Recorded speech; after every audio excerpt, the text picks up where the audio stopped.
Malcolm, good morning. Good morning. Now, Mike. Malcolm, as well as being my fellow board member on the Tea History Association, is one of my oldest friends. I've known him for, I won't say how many years. And we're going to talk today, first of all, about life of when we started in the tea trade, both of us as batch boys, and see what the similarities or whatever are. So, Malcolm, let me hand over to you to kick off.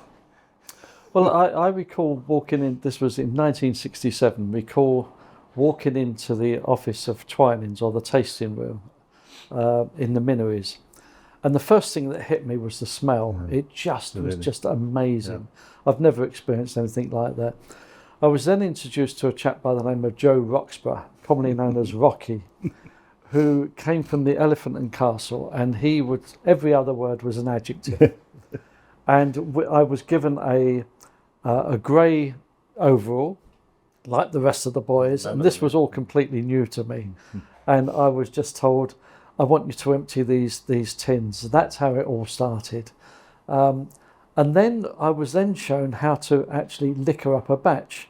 Now, as well you know, Mike, in those days we had these big copper kettles which held 12 pints of water. And we used to have to sort of tuck your elbow in and do this. And as the water was coming out, as it were, they seemed to get heavier and heavier. I know. It was really, it was hard work. You had to keep it incredibly steady. Oh God, yeah, because we used to use the small quarter of a pint tasting pots, and it was just great. I mean, it really was. There were about 8 batch boys. I mean, no women in those days. They're all young guys. One of which was your brother, as well, you know. And so everything was weighed up with the balance scales. And then you went along and you did the tasting, and then eventually you'd knock on the door of your taste and say, "Sir, your teas are ready," and out they'd come and away you'd go. Really interesting, yes. Good fun. Yeah. Good fun. But one thing I was going to add to this one, which I think is interesting, that to me there was two, I won't say class is not the right word, but two different attitudes to being a batch boy. Because I was a trainee, and obviously I already decided on the first day the tea industry, the tea trade is my future. I took it very seriously. Yeah. But other guys in Wilson Smithett, a batch boy was just literally that. He just liquor the teas, turn them out, go and do something else. Never a thought of what he was doing. I had this privilege, if you like, of every time I turned it out, I was the first person in Wilson Smithett to actually experience that tea. Sniff the pot, sniff the dry, the infused leaf. I couldn't taste it, of course, because it had to be for the partners to come out and do. But when they'd finished, before I threw them away, I'd have a sip. So all the time, as well as preparing the batches, I was learning. And in the first year, what I learned. So that's the interesting difference, because I think we probably were in the minority. I think you most certainly were very much the same. You thought the future is. For you, it's I did. Of all the boys, there were only 3 of us that continued in the tea trade. That was Steve Jones, your brother, and me. That's right. But having said that, when I started, I wasn't thinking that tea was going to be my future. No. This was an opportunity, and it wasn't until the Christmas of the same year that I was given this very nice box by George Sanderson, who was he was the export blender, and I opened it up, and it was a tea tasting spoon, and on it said "to Malcolm from EGS," and I hadn't the heart to tell him that it spelt Malcolm wrong. But he then that said, was the seal of approval. So that was the seal of approval. So he then said, "Right, you're going to taste with me now." Wow. So all the batches, as we went down, he would taste, I would taste. What do you think of that, Matt? And I remember making a comment about a PEA. For those that don't know, PEA, Portuguese East African, Mozambique. And I tasted this tea, something like Casa Fuentes or Monte Branco or something. And I said, "Oh, I like that." And he said, "That's rubbish." And it was because it didn't have much character. And I'd been so used to sort of drinking the Assams with so much guts. That's right. The real malty ones, very, very much orthodox manufacture. And I'd got it completely wrong. And it's really just a question of I suppose we developed our palates. Yes, exactly. You kept tasting and tasting and tasting, and eventually you started to pick out these little nuances and so on and so forth of the different teas. Yes. So, but the point was they had to first of all find out if you had a palate. Yeah. Because there were people that just were never going to would never make a tea taster. Well, once they knew you had a palate, then they could train it. They did indeed. They did, and it was really interesting because some were just not interested in tea whatsoever. No, exactly. It was a job as far as they're concerned. Exactly. Yeah. The other thing, we didn't just put on batches, and these batches were, I mean, incredibly long. I mean, you could easily taste 1,200 teas in a day, and you'd put the batch on, and then you'd put a baize cover over the top. You'd go to the taster and say they're ready. On the odd occasion, they'd come out and they'd taste and they'd say, overboiled, put it on again. And that was a nightmare because you then had to clear everything down. For us at Twinings, you then took it out to the pot room where there was a lady by the name of Gladys that was, well, she would call you all the names under the sun because no dishwashers. So she had this huge, great sink which was lead lined, dispose of all the infusion and then wash everything up, put it all back on the trays. You then wheel it back in and put it all on again. And that was the worst thing that could possibly happen to you, the fact that you had to do it again. And you really felt bitter because you wonder if they were just doing it to test you rather than to say that it yes, really was. Quite possibly. Yeah. Either that or they were reading their newspapers and they'd got to an interest. Yeah, whatever. I know. Yes, I know. Whatever it was. We were on the second floor at Plantation House and the washing up room was down in the basement. Right. So we were right by the lifts, luckily. So the ladies would come in with this bloody great trolley and load on all the things. That's right. Out yeah. they'd go. Yeah. And wait for a lift that they could get into. Yes. Off they'd go. Yeah. It was the whole thing, but it worked incredibly. And as you say, when you think how much tea in the auctions we had to deal with, it was non-stop. It was non-stop. And the other thing is, I think that's interesting, the teas from every conceivable growth. You and I would have tasted teas which you don't see anything in London now. No, but you name it, we saw it. Yeah. And I think what people need to understand is how you used to taste against the standard. Yeah. So if it had been in the auction the previous week, say for instance, Buckyall, BOP, you'd put that on and you'd put the new one next to it. Yeah. So you'd make that comparison. Yeah. And again, in that era, we were talking about bidding in farthings. Exactly. You were indeed. Yeah. Yes. Yeah. So there was very, I mean, it was a fine line in valuing. An incredibly fine line of valuing. Yes. Yeah. And then once all the teas had been taken and you'd gone off to auction, and you'd then purchased the teas, you'd then put them on again in the afternoon, and the technical director, who in our case was Ronnie Hughes, would come down and he'd say, right, that's going in this blend, that's going in that blend, and so on and so forth. And so you had certain teas that would be for, if you like, the Irish market. They tended to like Orthodox Assams, and then you'd have other teas, and then there'd be the export market as well. So you were tasting in the morning. Massive involved. And then tasting again in the afternoon. Yeah. And the same the next day and the next day. That's right. So on it went. And then, of course, before you know it, you're tasting all the teas for the next auction, because that's a weekly thing. Absolutely. It was absolutely. It was three-day auctions. That's right. And one of the other things that we had to do was, as batch boys, if we'd purchased the tea, we'd then have to get onto the phone to the warehouse and say, and require a sample. Sure. And it was a £2 purchase sample. So we had to take £2 of tea from our reserves to exchange it for £2 of tea for the tea that we'd just purchased.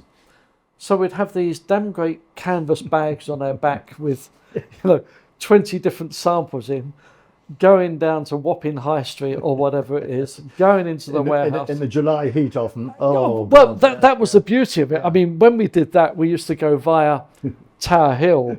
And then there would be Donald Soper there, and he on a Thursday. On a Thursday, brilliant. Yeah, wonderful orator, and there would be him there, and there'd be other escapologists and everything else. And the old boy who said he was the unfrocked Archdeacon of Stepney. That is exactly. It was wonderful. Yeah, they were great. That was an incredible place. It was the Speaker's Corner in the city. Really. Yes, and so you do that. You then walk past the Tower of London. Yeah. go under the bridge with all your samples. and then go with all the samples, and you'd get the run around occasionally with the warehouseman, what do you want, sunshine, and all this business. No, but, you learn very fast what you shouldn't say and what you could say. Yeah, exactly. Because obviously as youngsters, we weren't rated at all. We were just a necessary evil, almost, if you like. But they, generally speaking, they were pretty decent guys. They really were.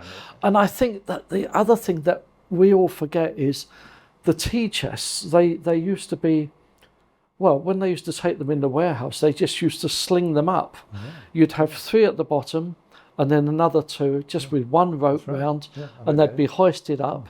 No containers, nothing no pallets, and occasionally one would fall, and there was certainly some dodgy dealings, shall we say, going on. That was why they were so upset when when containerisation came in. Well, and Felix, though, the need for pilferage, not the need, but the desire for pilferage. And there was some very, very cunning ways of doing it. They used to, if you hit the plywood chest in one particular way, they used to call it milking the tea chest, because the tea would come out, and then the plywood would spring back into place and you wouldn't notice it. So you ended up with a lightweight. Yes, exactly. And well, that was the thing in itself. Part damaged, all damaged, lightweight, yes, and the rest of it, which were all sold sometime. All damage was an insurance claim, but part damages were sold privately, weren't they? I mean, the guy who started with all of that down in Bristol was Derek Miles, who's now well known to all of us. DJ Miles, wonderful, but he used to go and buy all the damaged chests, and make up his blends from that. And nothing wrong with the tea. No, and if my memory serves me right, both your company and certainly us, when I then progressed to tea broking, we had people there that were buying all the part damaged and lightweights, etc., blending the teas and selling it in the City of London as an extra job, if you like, around the cafes and things. And made a lot of money as well. They did. They really did. One which Brian mentioned in his talk, dear old Steve, yes, I remember Steve well. Who was a very wealthy man. He bought a pig farm in Essex. I think, got his proceeds. Incredible. And one of the other things that I did forget to mention, the fact that we used to nose all the teas. Oh, yes, that was most important. It was a filthy job. So you would take a handful of tea and you'd breathe through the mouth and inhale through the nose. Something you don't get, chesty teas now. Slightly wet baton. And the moisture, if you like. I mean, microscopic tea. Up the slightest and that you had this awful musty smell. Right. And then occasionally you might get something that a ship had come across with a whole load of, tangerines. There was that famous Indian vessel where it was a total insurance claim, and I think there are about 30,000 chests. And we had in our serum over a period of time for the insurance company, we had to nose and taste every chest. It took us weeks and weeks, and I must say it was a labour of love at the end of it. But it was interesting. Again, it's all learning. Absolutely. So much from all of this. Yeah, all these things that we did then. Yeah, and I noticed nowadays. I mean, it just goes to show how old both of us are. But you've got sort of charts, rather like a paint chart with the different colours in that you can make comparisons. We never had anything like that. No. And again, when we tasted it, it was all, you'd make the report on the liquor, the infusion, the dry leaf. And then for us, if I'm going back to Twinings, when we were doing blending, we'd then do CUM, colour under milk, because that was so important. Very important, indeed, in a white tea market as we were. Very much so. Yeah. And we used to have bottles of water not flown in, but transported in from, say, Switzerland if we were doing a blend for the Swiss market or for the French market.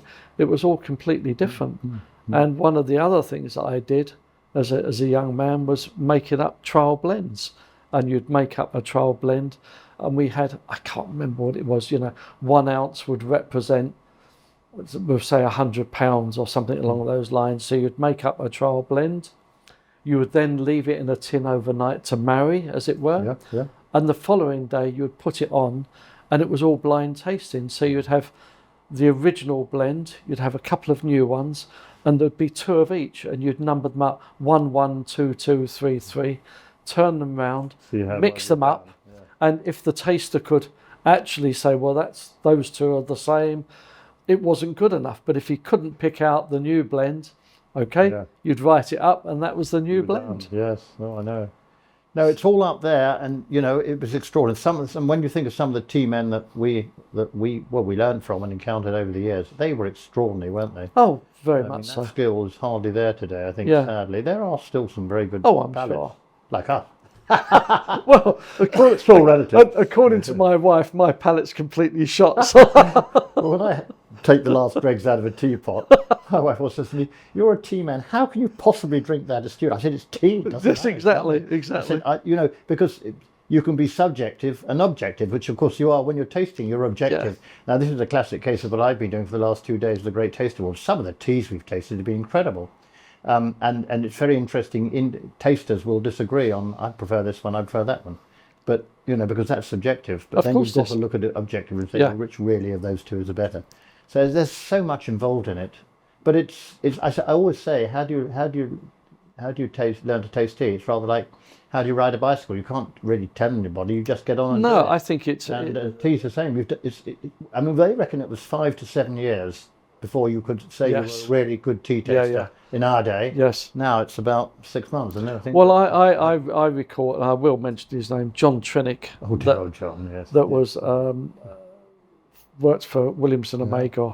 Their That man was just manufacturing advisor. yeah, wasn't he? that man was just amazing. Yeah. I mean, he would taste and say, well, that's from Marjudica, that's from Romai, that's, and he really knew. And when you consider the amount of teas that the company had at that particular time, it was just truly amazing. But you started to get used to different characteristics.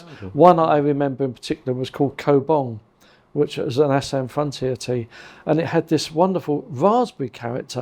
Why?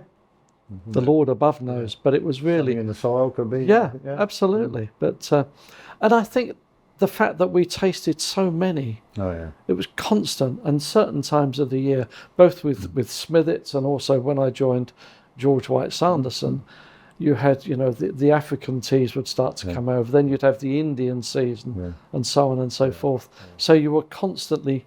Well, just constantly changing. Yes, yes. I mean, we of course, when I joined, 80% of our business was Ceylon. Yeah. And that was fascinating. But then gradually you could see the way things were. And you didn't have all your eggs in one basket. So Africa came on. Of course, me being the bright young thing, I was put onto the Africa side, and I was, dealing with East Africa, well, Africa as a whole, for over 43 years.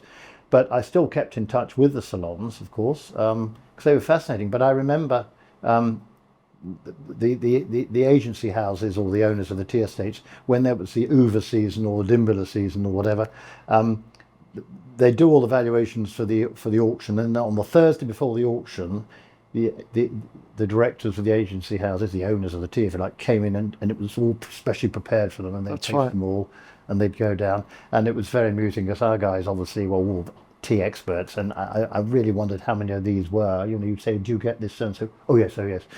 Whether they did, I don't know, but it was a ritual one went through, and there was one particular. There was a lovely guy called Commander James Arbuthnot. He's the director of Robertson Boys, Dixon Anderson, and he was there, and he was a lovely man, he was a real gentleman, but he was quite slow, and he would always insist on gently spitting right over the spittoon.